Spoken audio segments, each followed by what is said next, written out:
Welcome everyone to Male Fuzz TV. I am Peter and today I'm going to be talking about Shogun episode 9. It's called Crimson Sky. So spoilers for the episode. I don't think the episode called Crimson Sky is exactly what I thought it was going to be, which is not a complaint because this is the best episode of the show. This was emotional, it was well paced, it played with your emotions going back and forth, made you think something was going to happen one way, gave you an out, made you think it was going to happen a second way, gave you an out, and it was very emotional and felt very happy after that second out because it seemed like a sure thing.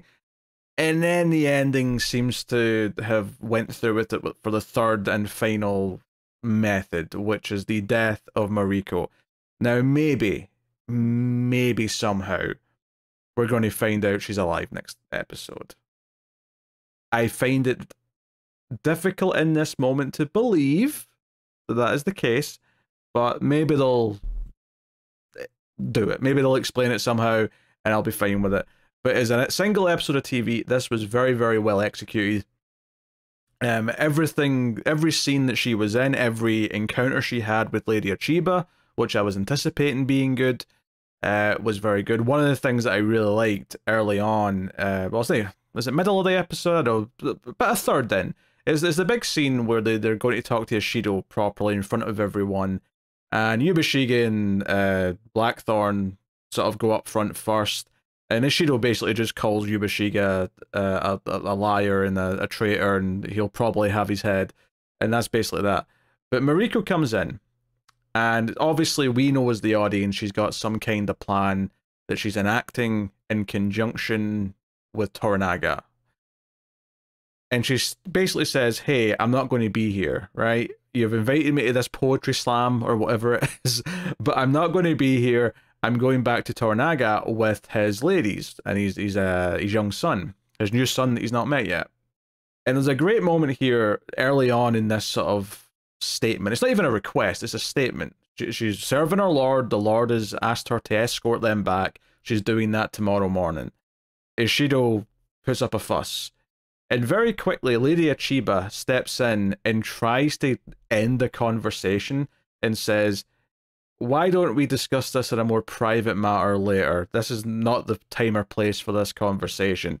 And I think it's because even at that moment, Lady Achiba knows what this conversation is brewing in everyone else. And it's made more clear later on, once Mariko's tried to leave and has said that she's going to commit seppuku, where she says, if she is allowed to die, she'll effectively be a martyr, and it'll rile up everyone against the Shido. And if she's allowed to leave, then everyone else who's kind of been held captive, even though they've never said those words, will demand to leave also. And it's kind of put them in this like catch-22 as far as their plans go. And I think even this early on in the episode, Achiba knows what this line of questioning is going to lead to one way or the other. And that's why she says, oh, maybe this is something we shouldn't do in front of everyone. Maybe this is something we can quietly like stop you from doing, because if they do it publicly, but that's the thing, Mariko is making sure this is public. She shuts that down immediately and says, no, I'm serving my lord, to the point where she even stands up and gets kind of, I don't want to say catty, but she emphasizes against the Shido quite heavily here. There's a great moment where the subtitles underlined one of the words, because it was really emphasizing that she was fighting back and whatever Ishido was saying. And there's a great moment in the performance from the actor playing Ishido where he kind of like hesitates and stumbles a little bit. Like, he's so confident normally, but he hesitates in the middle of this because he realizes that she's got him on the back foot a little bit. And he says, oh, I remember what the underlying moment was actually. Yeah, he says that this conversation or this matter is settled, and she's like, yeah, this matter is settled, and the is was underlined. The idea being like, yeah, like, I've made up my mind. Nothing you say is swaying me from what I'm going to do tomorrow morning. And it's all about provoking. It's all about exposing Ishido to everyone else and inspiring the support towards Toranaga and making everyone else realize what's going on here. So I thought that was excellent. I mean, even just as soon as she walked in, Lady Achiba like had this reaction on her face, and it really felt like, despite all of the things going on and all of the men who are scheming right now, that when we had these two women in the scene together, they were both like playing 4D chess, and she could recognize the plan that Mariko was bringing to the table and was trying to counter it, and has to respect the play she made later on. I mean, later on when they're actually having the conversation and they're talking about playing games and all the rest of it, like, they kind of understood what each other were doing, and I think that was really entertaining to watch. It was fascinating to watch, and it was pretty exciting, and I was anticipating them kind of facing off, and having the first time be this forced kind of public encounter where they have to kind of hold it back a little bit, and then later on get the more personal one-on-one encounter. I mean, more or less, Blackthorn standing there, but he's not really understanding much of the conversation outside of a couple of things that's been translated for him. But I really, that scene, I mean, this is the thing with this episode, is that it's got like 4 or 5 standout scenes that feel like some of the best scenes in the entire show. This scene was one of them. The next scene that was one of them, of course, was when she tries to leave in the morning. Blackthorn tries to say, no, you can't do it. They're going to stop you. And she's like, I'm going to do it. And she does. And they really treat this like a big deal. It feels like, you know, there's some great shots of like dawn over the castle walls, and like there's an audience. And she even says to Blackthorn, like, promise me you won't try to intervene. And interestingly, holds his hand a little bit. Well, that's later. Sorry, she didn't do that now. But she says, you know, after all we have been through, and it felt that was important, and the hand holding that comes later is very important as well. But it felt important here in this scene because it was the first time, basically since her husband came back, that she's in any way acknowledged that there is something between them, and is actually calling upon it and asking him to respect that she's got a mission here and she's going to do it and she believes in it. And we know that she's got all these personal reasons. I mean, there's a flashback at the start of the episode that showed one of the times she tried to run away as well. She was pregnant. It's when she was first intervened by the priest who got her into Christianity. It kind of shows the start of that thread of her life and how that's been something for her, which is good because it reestablishes the importance of her faith to her, which is going to become very relevant over these next couple of big scenes. But yeah, the second big scene of the episode is when she tries to leave. Beautifully shot, and she's walking with her entourage, and she's got the ladies, she's got the little what do you call it? Carriages, I guess. The soldiers carry them in the little boxes, you know, the little carriages. I guess they're still carriages. I'm just, when I think of a carriage, I think of a horse, but I mean, effectively that's what it is. Which is cool because the last time we saw one of these women in one of these little carriages was actually the first time we ever saw Toranaga deceive people, and it was the first time we saw Toranaga thought outside the box and trick people with his plans, which made you sort of connect that back to that and think, oh, this whole thing in some way is some kind of a play by Toranaga. In fact, after she speaks up at the meeting, even Yubashiga, who's freaking out about it, is like, okay, this is Toranaga's told you to do this. He's got a plan. What is it? He's like, oh, I bet the Anjin's in on it as well. Like, he's pissed off. Yubashiga is still a very fun character to watch. Obviously, by the end of this episode, I think most of the audience are going to be looking forward to him meeting his fate next episode, that he's earned his demise finally. But guards try to stop her. She has her escorts kill the 2 of the guards, but then there's more guards. One of her men gets shot with an arrow. The others all fight the group, and they take out a reasonable number of them. And throughout all this, Blackthorn, Yubashiga, and a bunch of the other regents and others are all surrounding up on the castle walls, looking down, like it is a show, like it's, you know, something they're deeply invested in. And we get this beautiful scene where Mariko herself picks up a spear and tries to fight a group of spearmen, and takes out a couple of them, but ultimately there's just too many, and she can't do it. There's also a beautiful moment she's walking like forward, even those arrows hitting right next to her feet, to try and warn her to stop. All of this was really well done. she makes it definitive that, okay, we're not been allowed to leave, they're not letting us go, we must go back. But then announces to everyone that she is going to commit seppuku at dawn, or at dusk, sorry, because she's now failed to honor the orders of her lord. Because she's failed to get Toranaga's family out of here, she is now going to commit seppuku. So that was very, very emotional. It was very well shot. All of that was great. Like, this was so riveting to watch, even just this part of the episode. And notably, she looks up at one of the regents, who's one of the Christian regents, and says, hey, will you second me in seppuku? Because, you know, Christianity doesn't really reward suicide. You'll be, you know, eternal damnation and all that if you take your own life. So the idea is that the second person who beheads her, or someone else beheading her and finishing the job, will mean it doesn't count as suicide, effectively. And she'll get to go to the afterlife, yada yada. So, and that's important too. In fact, one thing that I didn't even talk about yet, and I'm bringing it up now because it leads into this great scene with Lady Achiba, is that right before she attempts to leave, or soon before she attempts to leave, her son, her teenage son that we've not seen since like episode 2 or whatever it's been, shows up. And it very much feels like someone sent him in to be the emotional blackmail. He even says, like, if you go through with this, like, I won't be your son anymore. He says he'll disown her, and that he will not honor the family legacy. He will not serve Toranaga.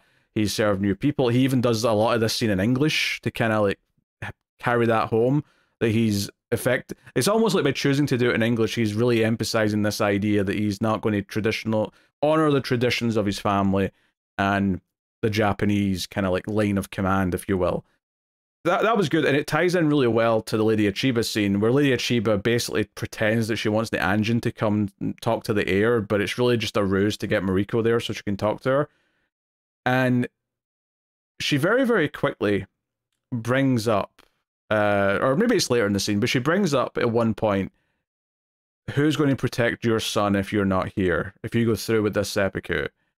And it's a really great little moment because it kind of ties in that, okay, it tells the audience that Lady Achiba probably is the one who had the idea in the first place to send in her son, to try and tug at her emotional heartstrings and get her to back out, to scare her from following through from whatever her plan was.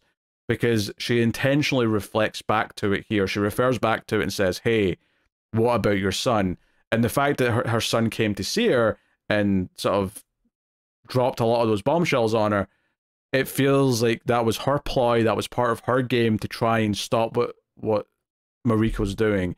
And the beautiful thing about it is that she tries that ploy, this ploy to talk to her and talk, you know, quote unquote, some sense into her, and it's not working. She comes out at the end of this scene realizing that there's nothing that's going to stop her. And I don't know if it's before this scene or after this scene where she has the scene with Ishiro and the other regents and says, no, like, she's not going to back out of this. She's going to do this, and you're stuck between a rock and a hard place because either she kills herself and causes an uprising, or she is allowed to leave and all the other hostages will then demand to leave, and it'll reveal the hand. It'll show exactly what we're doing here.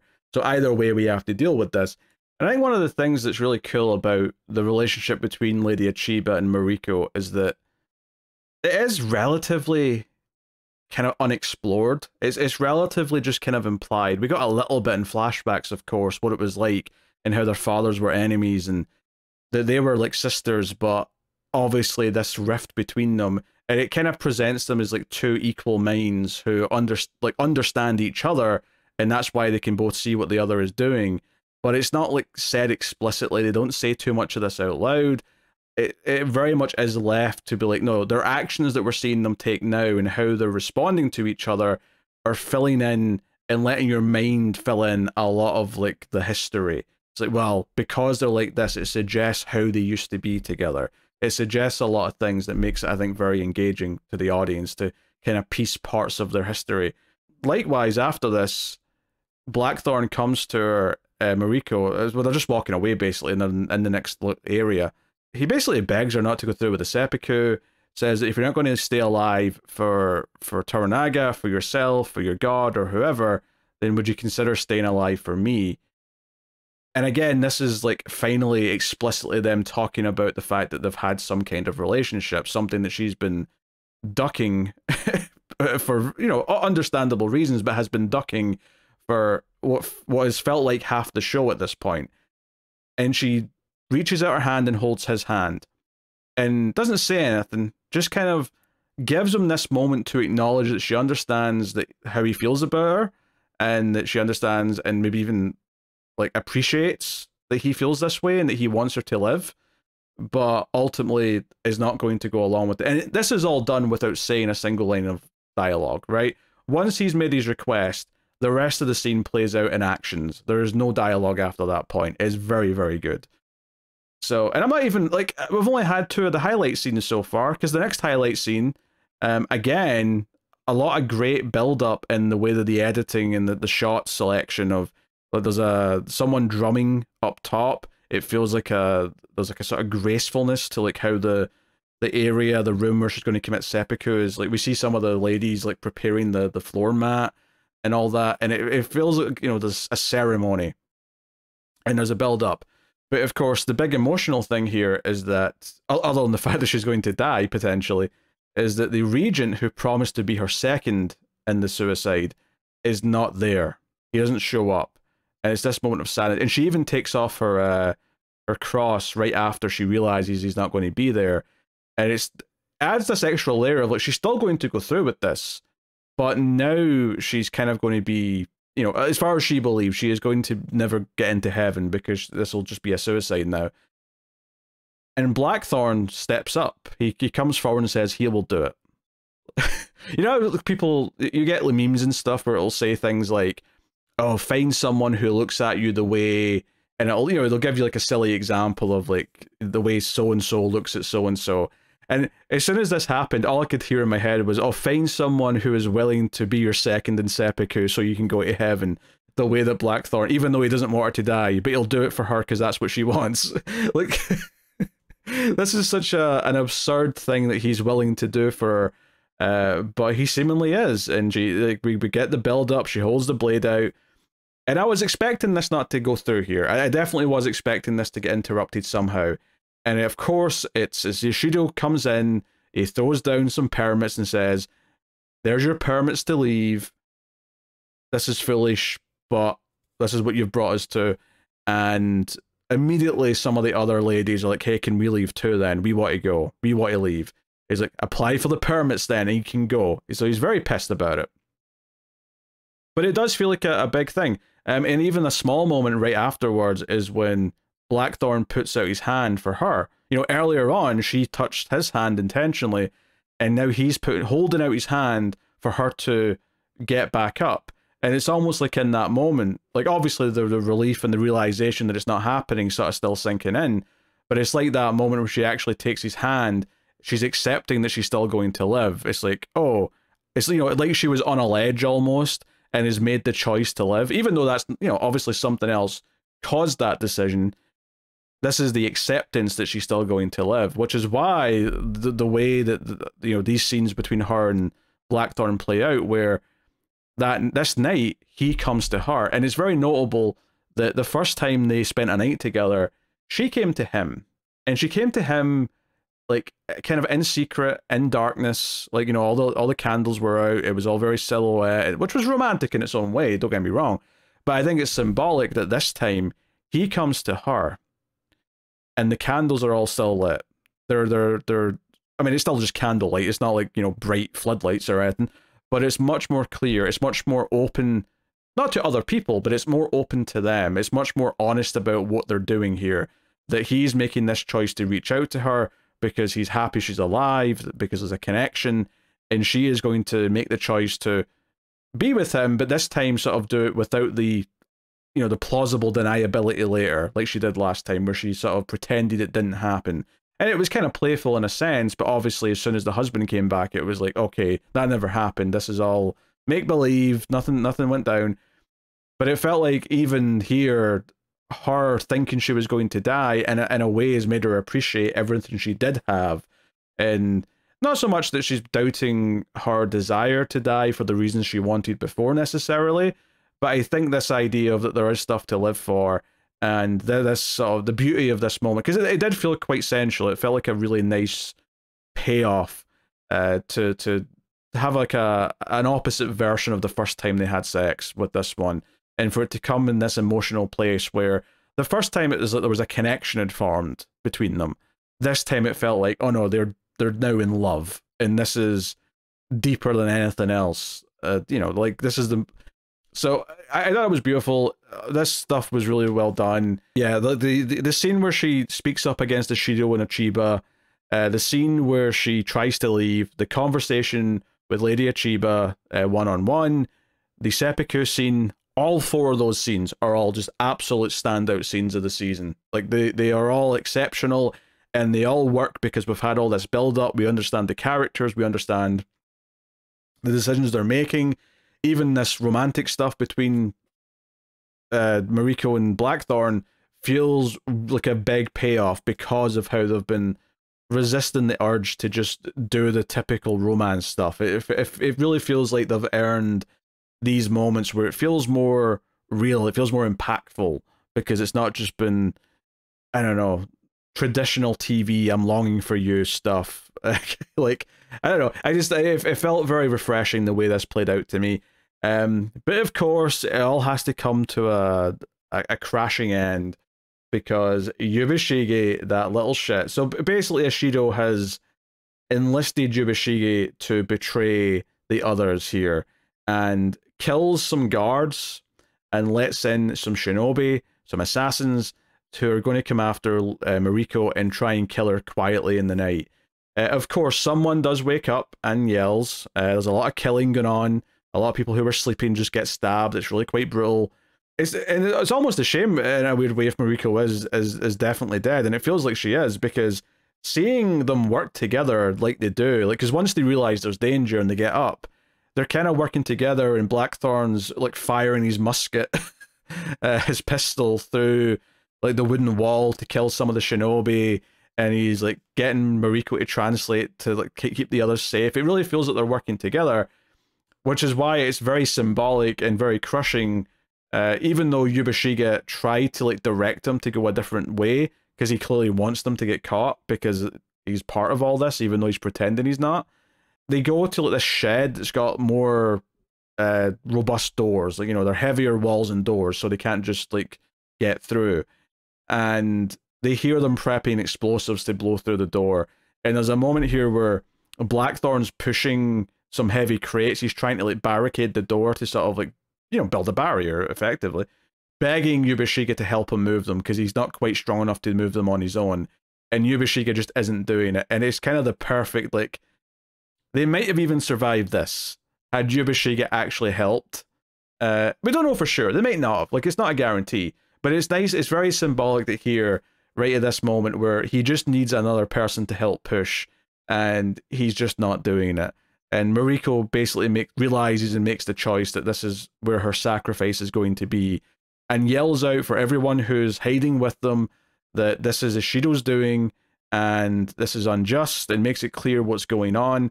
This, I think, was supposed to be a quiet murder, so that no one knew.